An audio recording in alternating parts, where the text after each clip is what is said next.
Today I'm presenting my project on the urban areas that face food security through the Black Church Food Security Network. Um, and what is the Black Church Food Security Network?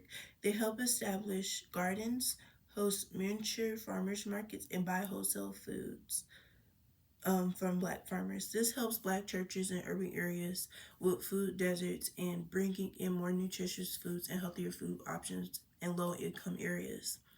In one of my peer review articles, um, they stated the network's goal is to provide alternatives to less nutritious foods and more expensive foods and at convenience stores, meaning that the stores that contain more expensive food, such as like organic products and such things, they want to take those out and bring them into these low income areas so they have the equal opportunity of having access to them. Reasons for no access to healthier food options, excuse me. Such reasons as low income areas, the role of redlining food deserts, family household vulnerabilities, socioeconomic status of families, health, many health related issues, and geographical isolation. I'm not going to talk about all of them, but maybe talk about like the two most important ones. The role of redlining is like the foundation for the low income areas. This was refusal of a loan or insurance to someone because they live in a low income area and they were deemed as poor or a financial risk. And this has implemented many problems through generations of low income areas because this prohibits people, especially people of color, not having access to getting healthier food options, or maybe they can't afford to live in a more expensive area where these more expensive areas have the equal opportunity to get the more healthier foods. Another one I want to talk about is I want to tie in socioeconomic status and the geographical isolation with food deserts. If there's only one parent in the household, that could prohibit them from trying to buy more expensive foods that are more healthier and more nutritious for their kids and also for themselves because they only can make so much and they have to prioritize what they put money towards.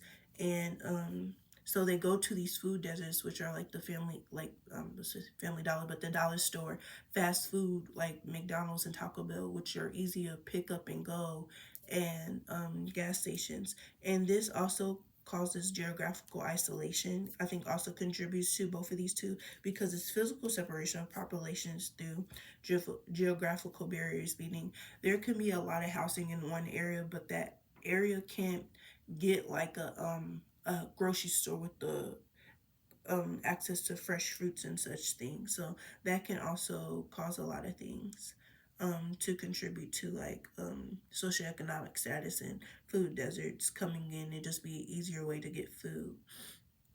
How the environment and socioeconomic status plays a part in the circumstances of people of color. There's the disparities of living on welfare, health problems such as obesity, chronic illness, lack of nutrition knowledge, the service gaps in certain urban areas, the stores and other things that contribute to food security problems. Um, in an article for the Health Related said African Americans have higher rates of chronic diseases, hypertension, and diabetes, meaning hypertension like foods that contain a lot of sodium, and diabetes like not having the proper diet and not watching your diet can cause diabetes and you can get like type 2 diabetes. Um, Going back to the service gaps in certain areas. In another article I researched, they said the relative accessibility of supermarkets stocking fresh fruits and vegetables may be less ideal for pedestrian populations. Supermarket service gaps or nutritional underserved communities are demonstrated categorically among geographic information systems. And another one I noticed was convenience stores, Dollar Trees, fast foods, and more. Meaning, going back to the quote I cited, that there's a service gap in a lot of convenience stores because they only send out a certain number of maybe fruits, vegetables, and other nutritious things. And once they're gone until they get the next stock in to restock the shelves and the the food area. So that opens up again for families to get more healthier options, but that can also prohibit, because let's just say they're out of stock, they have to go to another store, which is becoming a problem for them if they can't put gas in their car again or whatever. So that just creates issues, and with these service gaps, it can put like a strain on the low income areas, and prohibit them from having the access to these necessary food items. Some solutions for the Black Church Security Network.